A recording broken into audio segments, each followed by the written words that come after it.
Welcome to the Tasty Sandwiches channel. This channel features aviation, flight simming, and other interesting outdoors videos too. This video is a review of the Northrop T-38A Talon released for Microsoft Flight Simulator 2024. This jet was developed with Blackbird Simulations and is available in the InSim marketplace. The T-38A Talon was produced from 1968 to 1972. It is a turbojet training aircraft that is still used for military training today. It can reach a maximum speed of Mach 1.3 and a 50,000-foot service ceiling. It is a very fast climber at 33,600 feet per minute. For the U.S. military jet training, Joint Primary Pilot training students start flying the T-6A Texan II. These students are trained to be bomber fighter, airlift tanker, or helicopter pilots. For students that are going on to fly an airlift or tanker, they will fly the T-1A Jayhawk. After pilots finish flying the Texan II, they move on to the T-38A Talon for training. In 2002, this aircraft took part in a propulsion modernization program that upgraded its engines. The original turbojets produced 2,050 pounds of thrust each. That got upgraded to 2,900 pounds of thrust. There have been a bunch of variants produced for this aircraft. In addition to the T-38A, there is an AT-38B for weapons training. It has a practice sight and a practice bomb dispenser. The T-38C received avionics upgrades that uses a glass cockpit display, heads-up display, and electronic bomb scoring system that doesn't actually drop a bomb. Other versions are research aircraft and target drones. NASA uses the jet as a chase plane too. This jet doesn't come with as many liveries as some of the more expensive add-ons, but you do get 10 liveries.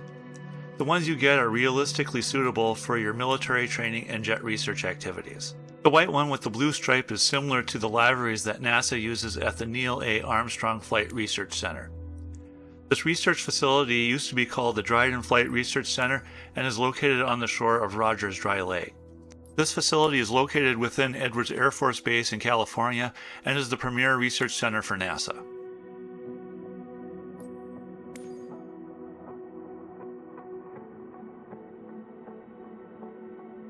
I'm going to go through the walk-around checklist. First, I'm going to go up and get the engine covers. The NASA Chase Plane livery is my favorite one in this add-on. One of the probe covers.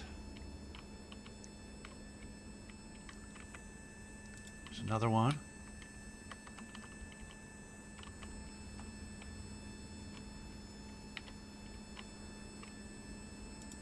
That one.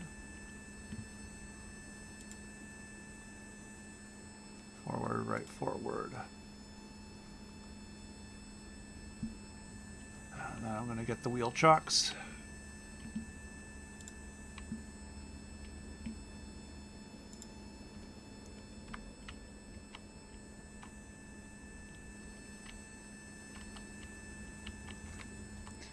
Got the engine covers on the back.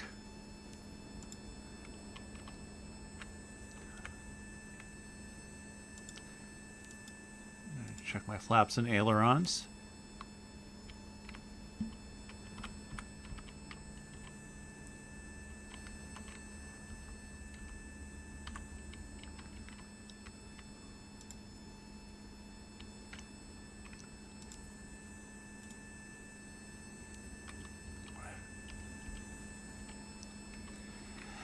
And then this guy right here, you can just remove and add the external power as you desire.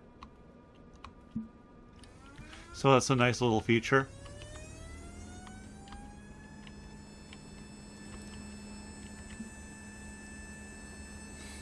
Oh, got the wheel chocks,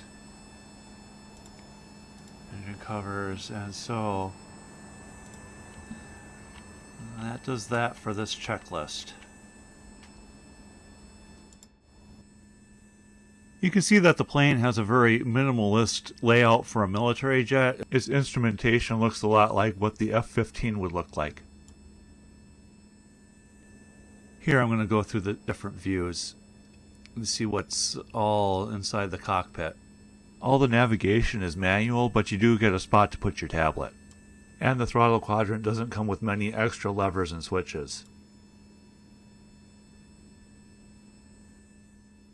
When I pull the flight stick back, you can see the toggle nose wheel steering button on it. It's the kind of setup that it only turns on when you press down for a momentary switch. It's something that you gotta press when you take off and land, and then you let go of it when you need to turn to taxi. It doesn't have an air brake lever. The air brake is activated by a switch on the throttle handle. Underneath the air brake flips down when activated. It is common for training aircraft to have downward-facing air brakes that lift the aircraft up aerodynamically. This version of the Talon isn't equipped with any GPS, but it's very likely you'd go on to pilot something with a 90s era GPS like the F-15 Eagle C. Through the 1990s, GPS abilities were brought online with satellites, and by the end of the 90s, there were enough GPS satellites in orbit to provide continuous service. GPS was declared to be fully operational in 1995. This type of navigation system works by cycling through a bank of GPS coordinates. For the flight that I'm going to do for this video, I'm going to fly a loop around Edwards Air Force Base. Now here's the takeoff. You can really feel the thrust of those jets. The Air Force Base is near Lancaster, California, which is directly north of Los Angeles.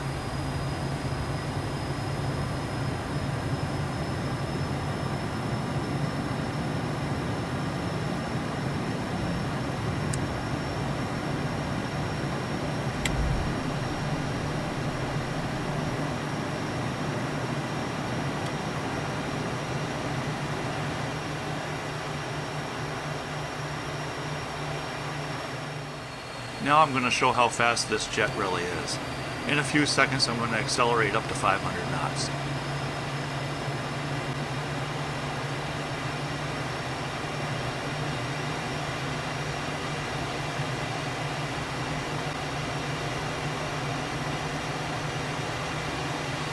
At this point, all that speed maxes out the climb rate. The altimeter is really spinning around now.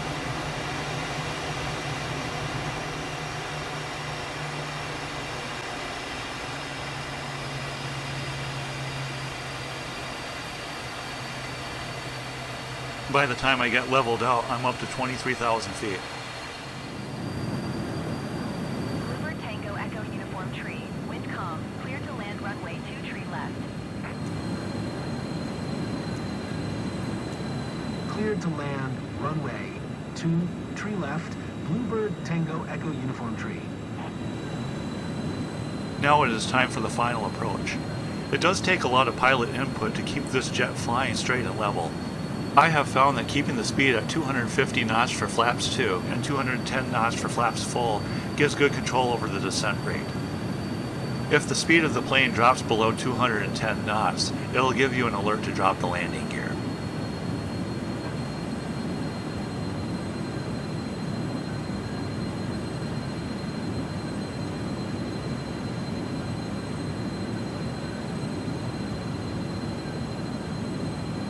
At this point, I set the air brake to 50%.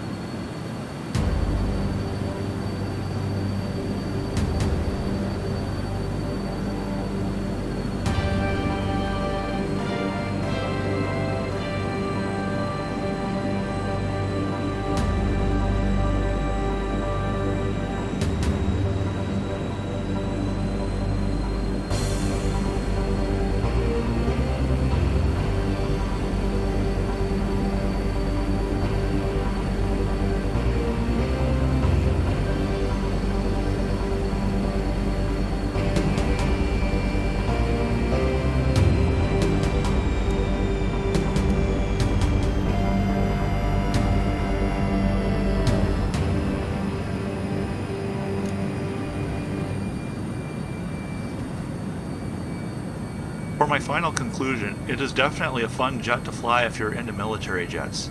It's not the easiest plane to fly, but it can help you get practice if you want to fly an F-15 Eagle. Blackbird Tango Echo Uniform Tree. Turn next taxiway. Feel free to subscribe to Tasty Sandwiches for more airshow and flight simming videos.